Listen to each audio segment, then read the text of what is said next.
Anamorphic is becoming insanely affordable these days, so when I saw how SIRUI made a full-frame anamorphic that's 38 times cheaper than the industry standard, and even 4 times more affordable than the next budget anamorphic contender, I felt I gotta check it out and find whether there's a catch to all of this.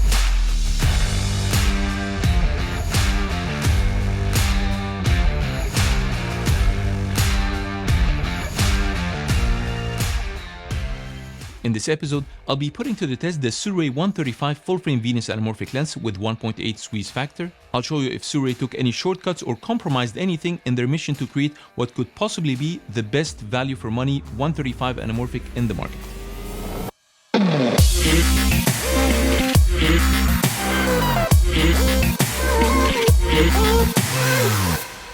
Before we dive in, let's agree that lenses can fall within a wide range of being clinical or having character. Clinical is about image perfection, which can easily be measured objectively and scientifically. But in most cases, filmmakers look for a lens that has character, especially when it comes to anamorphic lenses. So character comes from all those imperfections that contribute to its unique look. And that's where it gets very subjective. Some people like them, others don't, as they just see them as problems with the lens. So there's no right or wrong here. It's all about your style and taste as a DP. That's why many filmmakers like vintage lenses, for example, which inspired major brands to re-release their old lenses using the same 90 years old coating recipes. At the end of the day, it all depends on the kind of project you need them for, and again, your personal style and taste. With that said, I'd say the 135mm is a balanced lens, leaning more towards character, and that's what I'll be showing you today. So 135 focal length is for sure not the typical one that comes in mind when thinking about anamorphic, but we already have many other options out there, where SIRUI is the lightest of them all and by far the most affordable, with the next option from Vazen crossing 4 times the price of the SIRUI, and the most expensive RE Master anamorphic being almost 38 times more expensive. It's funny how a week's rental from this one will cost you more than the full price of the SIRUI. Okay, let's first start with body and ergonomics. At a little less than 3 pounds, the lens is slightly heavier and shorter than the 7200 Sony G Master, and a bit heavier and much taller than the Sigma spherical 135mm counterpart. It comes in 4 fixed lens mount options: Sony E, Canon RF, Nikon Z, and Leica L. I will talk about the ideal cameras or mounts to use with this in a second. Again, the mount is not user interchangeable. That's the first drawback, considering many cine lenses these days come with interchangeable mounts, including the one from Vazen that can swap between PL and EF, which are both much more popular than all mirrorless mounts since they can easily be adapted to them, but not vice versa. The lens is pretty well built, with full metal construction, but it's not weatherproof, a big downside I feel as well. But again, considering the price, it's acceptable. It has an 85mm front diameter for a clip-on matte box, and the most popular 82mm filter thread, which is great since you can fit all your existing circular filters if you want to stay light, considering you're doing the smart thing and buying 82s. So no need for any step-up rings or any extra investment in clip-on matte boxes, of course. Especially that square filters are way more expensive compared to the same ones in 82mm circular. For the past 5 years, I've actually been using FREEWELL magnetic filters to swap filters in less than a second, and I'm pretty happy with them. I'll leave a link below if you want to check them out. They didn't pay me or sponsor me to say this, I just find them pretty awesome. Focus and iris gear come in standard 0.8 pitch, and focus has slightly less resistance than the iris ring, making it easier for pulling focus with a smaller wireless follow focus with low torque. The focus ring has only 120 degrees of rotation. This is less than half of the most common 270 degrees focus throw commonly found in cine lenses. It's perfect if you're used to pulling focus on photo lenses, or maybe for a handheld shooter, but you won't be happy if you're a pro first AC, and it will take you a bit of practice on this one. The lens also has a quarter thread mounting screw at the bottom, which is good to have of course, but it's not as useful as you think for a couple of reasons. First, I wish SIRUI offered a compatible screw support bracket, just because they're much more expensive and way less popular than the universal Y brackets that don't even need any screws and are actually more practical and faster to mount. But the better idea, considering that this lens is probably targeting indie filmmakers with smaller mirrorless cameras, I wish SIRUI added 2 mounting screw holes instead of 1, just like the ones you find in the 7200 lens for example. This way I can mount the lens on the tripod and prevent any twisting you have from the 1 screw they have now. I honestly hope all other budget cine lenses that are heavier than 2 pounds to have this option, since probably the mirrorless cameras they'll be mounted on will be lighter than the lens itself. That's not a new idea, I just don't know why brands are not widely adopting it, but until that happens, I'll probably be using the typical Y bracket for this lens. Now let's move to the optical quality. The 135mm seems to be the perfect portrait anamorphic lens, since it combines the vertical coverage of a spherical 135mm and the horizontal coverage of a 75mm. both being ideal for portraits. For reference, here's the same frame shot with the Sigma 135 spherical lens. You can clearly see how the Anamorphic offers a much wider field of view. And that's when you need to take into consideration the sensor size and camera you're using. So these clips are as wide as you can get with this lens. That's because they're shot on the red v-raptor with a VistaVision sensor. It's basically a wider version of the typical full-frame sensor, but it's slightly shorter from top and bottom. These full-frame sensors I'm talking about are like the ones found in the FX3 or the S5 Mark II, for example, where the S5 has the advantage of the Anamorphic-friendly 3x2 open gate mode that activates the whole sensor, while the FX3 sensor doesn't have that option, unfortunately, and the biggest active sensor area you can get for video is 16:9. The new 17:9 ratio they introduced recently is nothing but a crop into the 16:9, in case you didn't know. To visualize all this, here's a sensor comparison between the Red and the FX3, and here's the Panasonic S5. And just for fun, here's the Alexa Mini LF, which has slightly bigger sensor than the standard full frame. That's why it's called LF, as in large format. So to get the most coverage out of this lens, ideally use full frame cameras that can shoot in open gate mode, such as the Panasonic S5 or the Alexa. So after the 1.8 squeeze, you'll get a 2.7:1 ratio, close enough to the CinemaScope standard. Or just go for an ultra-wide coverage with VistaVision sensor like the one from the Red v-raptor to be squeezed to an ultra-wide 3.4:1 aspect ratio. Here's a stacked comparison of how the final image ratio will look on both sensors. Of course, you can get a bit creative with such wide frame, maybe by cropping that 8K image for a more standard CinemaScope ratio, and maybe use it for digital pans. One more thing about the 1.8 squeeze factor. We know this 135 belongs to the Venus full-frame Anamorphic family, all with a squeeze factor of 1.6, making it the only exception with a 1.8 squeeze. I asked SIRUI about the reason for this exception. They pointed me to their official answer, which didn't really justify it. But it doesn't matter anyway, as it's not that far off from 1.6. Not just that, when I actually measured it, I noticed that it's in fact 1.73x at close focus and 1.75 at infinity. This inconsistency falls within the acceptable range anyway. You just need to set your D-squeeze factor to the sweet spot of 1.74 and it should look good throughout. As for the aperture or iris, it ranges from t2.9 to t16. For a prime 135mm tele lens at that price, it's pretty good. I mean, going faster than t2.9, the lens will drastically increase in size, weight, and of course price. Just look at Cook's equivalent, that's t2.3. Look at how massive it is compared to the SIRUI. These images are to scale based on their official specs. Of course, there are many other factors that affect the size, but a wide aperture is a major one for a full-frame lens. Also at t2.9, the depth of field at close distance becomes deep enough to frame small subject and keep a decent amount of details in focus, and shallow enough to isolate them and look stylistic. So t2.9 at 135mm is a good balance, I feel. As for bokeh, I was expecting it to be a lot more stretched than this, honestly.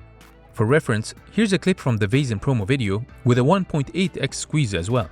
You can see how much more stretched they are. Also at t2.9, they'll have a subtle clean wedge crop at the side of the frame. As you move to the middle, bokeh becomes more oval, but as you move further to the right, there's an additional smearing and some refractions that start to appear. Not sure why it's only happening on the right side, but that's usually part of the lens character. You might like it or hate it. If you don't, you can just close down to t4 to get rid of him. The lens also has 12 iris blades, so when you close down, you'll see how bokeh will become slightly more geometric, but not in a distracting way, and of course the wedge crop you get on the sides will be gone. Also part of this character, there's a bit of a soft glow around sources of light when it's wide open. Keep your eyes on this light. As I close down, you can see how this glow is gone in all the lights. Here's another example with the iris wide open, and as I close down, the glow is cleared. Again, that's a character feature that you might like or hate. Staying on the same clip, when it comes to flares, the lens has the signature anamorphic blue light streaks. They're the balanced amount that blend well with the image.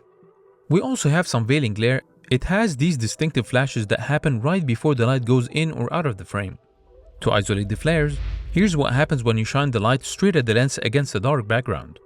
You can see the full force of the flares, of course.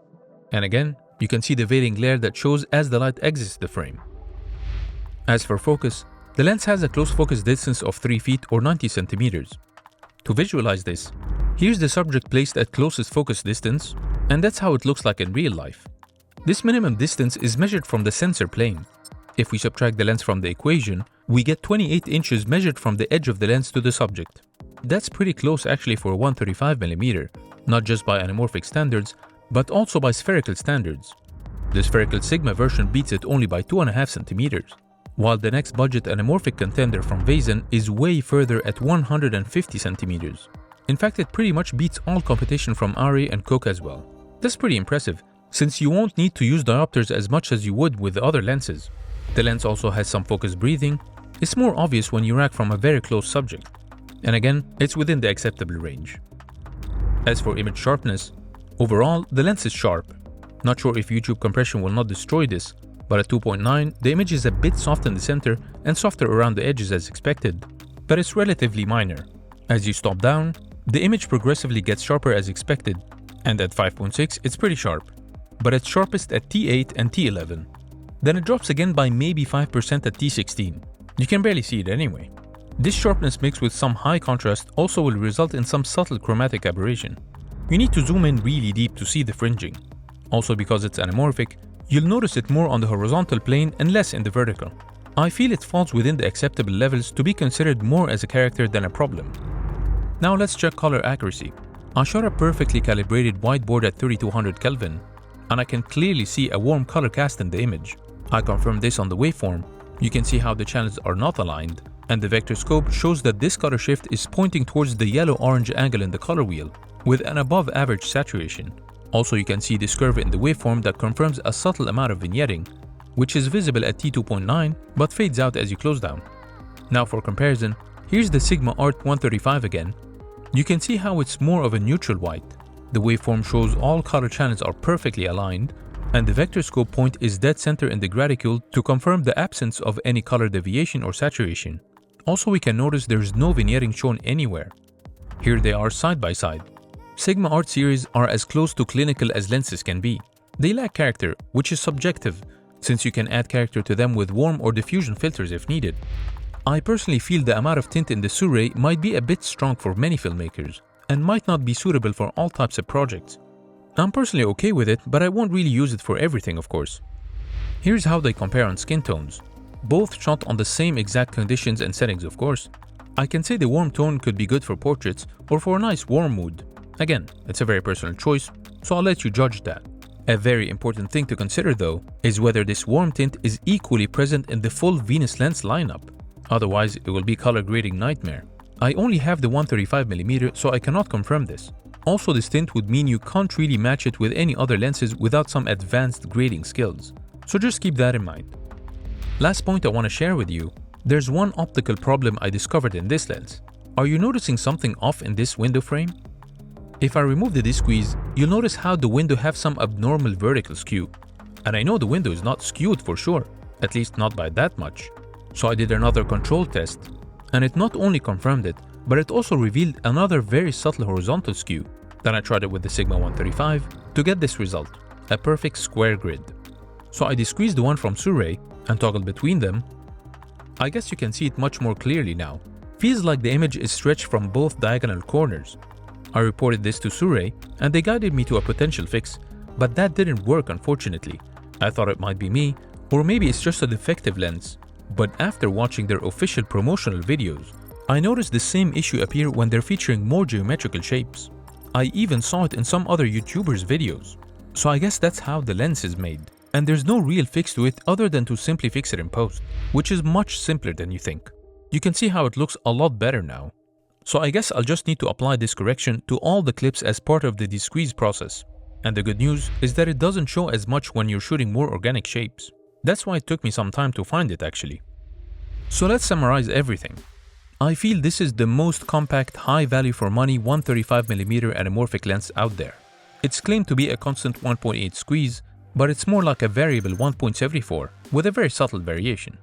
It has the most popular 82mm filtered thread and the widely compatible 85mm outer diameter for clip-on matte boxes. It covers full frame and even larger VistaVision sensors with minimal vignetting. Great build quality, but it's not weatherproof, so you gotta be careful. It has the shortest closest focus distance of 3 feet, and when you rack that focus, you'll see some reasonable lens breathing. But at 120 degrees, it's probably the shortest focus throw you can find in any cinema lens. So handheld filmmakers will like it, but pro ACs will need some practice to work on it. It has 4 fixed mirrorless lens mount options, but they're not user interchangeable. So choose carefully because you'll be stuck with that choice. It has the signature anamorphic blue lens flares. They're within the usual strength for typical anamorphics. It has a good balance between clinical optical quality and character, even though the warm tint it has might be too much for some filmmakers. And finally, it suffers from a skew distortion issue, but that can be corrected in post as part of the squeeze process. So bottom line, I feel there wasn't any significant quality compromises or deal breakers here. SIRUI did create a great value for money lens, and I'd say it's a great choice. I'll definitely be looking forward to comparing the rest of their Venus anamorphic lineup and update you on their consistency in terms of quality and character. I asked SIRUI if I can keep the lens and even offer you a special discount if you click on the link below. Hope you found this episode helpful. Thanks again for watching, and I'll see you next time.